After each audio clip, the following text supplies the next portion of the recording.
телекөрермендері, эфирде ауырмайтын жол ізде айдары. Бүгінгі айдарымызда тіс дәрігеріне келіп тұрмыз. Қайырлы таң. Енді кішкене жұмысыңызға кедергі келтіреміз. Жалпы тіс күтімін баланың кішкентай нәресте кезінен бастау керек па? Қай уақытта бастаған дұрыс? Тіс күтімін бала туылғаннан негізі халықтың арасындағы түсінік бойынша бізде тістер шыққаннан кейін ғана бастап жатады. Негізінде туылғаннан бастап емізгеннен кейін уже анасы бастап тазалауды бастау керек. Ол үшін арнайы саусаққа кигізілетін резиналар сатылады аптекаларда. Соларды сатып алып, бастапқы уақытта таза сумен, одан кейін баланың тісі шыққаннан кейін арнайы жасына байланысты тіс щеткалары, тіс пасталары барлығы бар. Арнайы жазылып көрсетіліп тұрады. Соларды алып тіс күтімін бастау керек. Ал нәрестенің кішкентай кезінде тәттіге құмар ғой, енді балалардың барлығы. Ең бірінші баланың тісіне құрт түскен кезде дәрігерге міндетті түрде келу керек пе? Әлде үй жағдайында шайып, тұзбен шайып, жаңағы сумен шайып қою керек пе? Тіс күтімі ең бірінші кішкене қара дақ көрініп бастағаннан бірден дәрігерге әкеліп көрсеткен жөн. Өйткені ол бір қара дақтың өзі тіс шегісі деп аталады. Оның өзі ары қарай уақыт өте жайылып тістің ұлпасын қабындырады. Сондықтан оған жеткізбей барынша уақытылы емдеткен жөн. Жалпы профилактикалық қаралымға жылына 2 рет әкеліп тұру керек баланы. Бала кезінде? Бала кезінен бастап үлкен адамдарға дейін барлығы. Ал сосын көбіне болады ғой, жаңағыдай балдардың тісіне жаңағыдай құрт түседі дейміз ғой. Тіс шіреген жағдайда бір үлкен кісілер айтып жатады.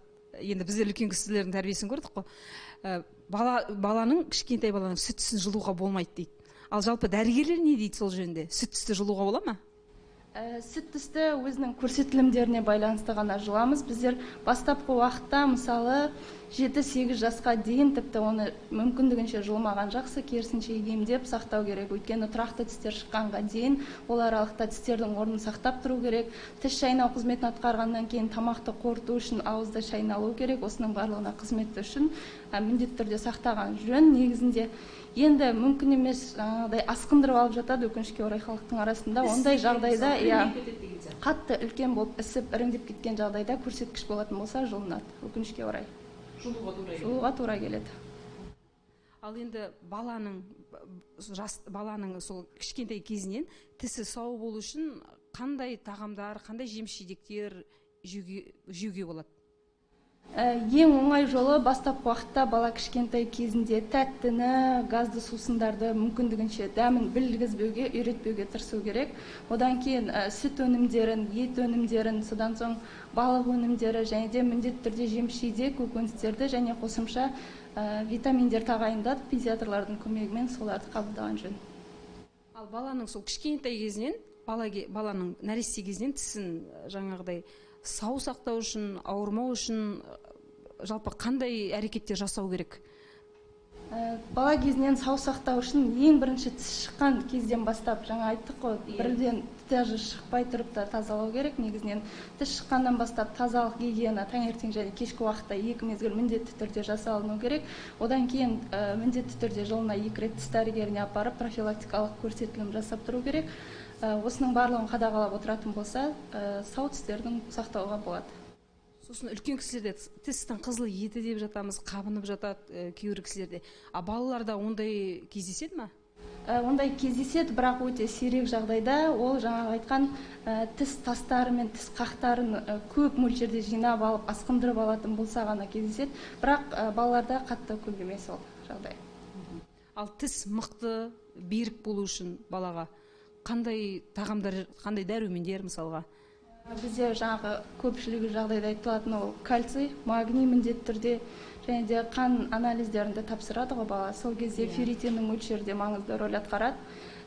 Және де мықтылығы үшін кальций көп тағамдар, яғни сүт өнімдері, жұмыртқа және де ет өнімдерін көбірек қолданған жөн. Жұмыртқаны қайнатып па, әлде қуырып па? Қайнатып.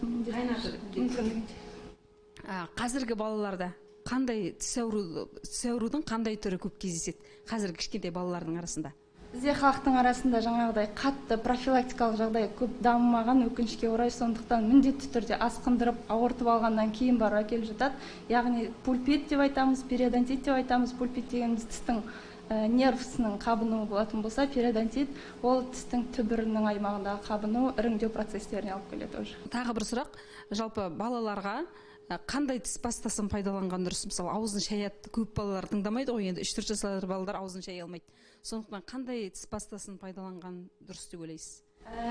Кез келген дүкендерде, дәріханаларда олар сатылады. Кәдімгі біздердің күнделікті қолданатын тіс пасталары бар ғой, солардың барлығының жас мөлшерлері арнайы көрсетіледі. Мысалы, тіпті туылған 0 жастан бастап 4 жасқа дейін, 3 жасқа дейін деген сияқты барлығы міндетті түрде жасымен көрсетіледі. Сол баланың жасына сай қолдану керек, өйткені олардың құрамы бала байқамай ішке жұтып қойған жағдайда да зиян келтірмейтіндей етіп жасалынады. Плат деген, Рокс деген арнайы компаниялардың тіс пасталары бар, жиі қолданыста, сұранысқа ие. Herbal деп аталатын арнайы тіс пасталары шығаратын зауыт бар, солардың пасталары өте жақсы. Сосын енді қазір сетевой маркетинг дейміз ғой, жаңағы дамыған заман, әрқайсысы өз тіс пасталарын жарнамалап жатады. Соның ішінде қайсының тіс пастасын пайдаланған дұрыс деп кеңес берер едіңіз? Мен өзіме қатты ұнайтыны Рокс деген компанияның тіс пасталары. Өзім қолданатын. Ал енді осы айдарымыздың соңында көрермендерге жалпы балалар дәрігері ретінде қандай кеңес берер едіңіз? Балалар дәрігері ретінде айтар кеңесім, құрметті көрермендер, бала туылған кезеңнен бастап күтімін қолға алыңыздар, гигиеналық тазалығына мән беріңіздер, одан кейін дәрумендер, дұрыс тамақтану, осының барлығын қолға алатын болсаңыздар, және жылына 2 рет міндетті түрде профилактикалық осмотрға келетін болсаңыз, ешқандай қиындықсыз өтеді. Құрметті көрермендер, ауырмайтын жол іздеу айдары аяқталды. Келесіде кездескенше күн жақсы, ауырмаңыздар.